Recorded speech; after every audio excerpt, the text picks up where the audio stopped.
Hi friends, welcome to Mamta Tamil talks. இது என்ன ஏமா இது என்னன்னு தெரியாம தான் நாங்க பொழப்பு நடத்திட்டு இருக்கோமா? வந்துட்டு நல்லா சொல்றதுக்கு பணம்னா உனக்கு தெரியாதான்னு கேக்குறீங்களா? உண்மைதான்ப்பா. இதுல என்ன மூச்சு கூட விட முடியாது.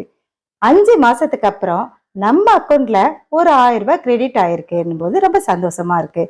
மார்க்கெட்டுக்கு போனேன், அங்க எல்லாருமே இதை பத்தி தான் பேசுறாங்க. ரொம்ப நாளைக்கு அப்புறம் வந்திருக்குன்னு மொத்தமா 5000 ரூபாய் வாங்கிட்டோம். அதை நம்ம மறந்துட்டோம். என்ன நம்ம செலவு அந்த மாதிரி விலைவாசி கட்டுப்பாட்டுக்கு அடங்காம இருக்கு. அதனால நமக்கு மறந்து போகுது. முன்னாள் முதலமைச்சர் ஸ்டாலின் ஐயா அவரோட ஸ்கீம்ல கொடுத்த இதே 1000 ரூபாய் பணம் தான் இனி தொடர்ந்து நம்ம அக்கௌண்ட்ல வருமானு நிறைய பேர் பேசிக்கிறாங்க. சிலர் அறியாமையில பேசுறாங்க, சிலர் வேணும்னே பேசுறாங்க. ஒண்ணுமே செய்ய முடியாதுங்க.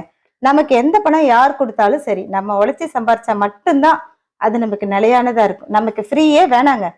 இவர் 1000 ரூபாய் கொடுப்பாரு, அவர் 2000 ரூபாய் கொடுப்பாரு, இன்னொருத்தர் 3000 ரூபாய் கொடுப்பாரு. அதெல்லாம் வேண்டாம். நல்ல மருத்துவம், நல்ல கல்வி, நல்ல குடிக்கிறதுக்கு நல்ல தண்ணீர், இதெல்லாம் கிடைச்சாலே போதும். விலைவாசி கட்டுப்பாட்டுக்குள்ள இருந்தாலே போதும். சரி, நான் சொல்ல வந்ததை சொல்லிட்டு போயிடுறேன். இந்த 1000 ரூபாய் தொடர்ந்து வரும்ன்றத சில பேர் பேசுறீங்க. உண்மையிலேயே அது கிடையாது. நீங்களாம் நியூஸே பாக்குறது இல்லைன்னு நினைக்கிறேன். இப்ப புதுசா வந்திருக்க நம்ம சிஎம்க்கு கொஞ்சம் டைம் கொடுங்க. ஏன்னா நம்ம ஒரு வீடு சிட் பண்ணாலே 10 நாள் ஆகுது. அதாவது இருக்கிற இடத்துல அரேஞ்ச் பண்றதுக்கு. இப்ப ஒரு நாடே அங்கங்க களைஞ்சிருக்கு. அதெல்லாம் சரி பண்ணட்டும். சொன்னது சொன்னபடி தரலன்னா நம்ம விட்டுருவோமா? சொல்லுங்க. நம்ம விடுற ஆளா? நிச்சயமா விடமாட்டோம். சொன்னதை நிறைவேற்றியே தீரணும். சரி, இன்னொரு வீடியோல உங்களை சந்திக்கிறேன். நன்றிப்பா.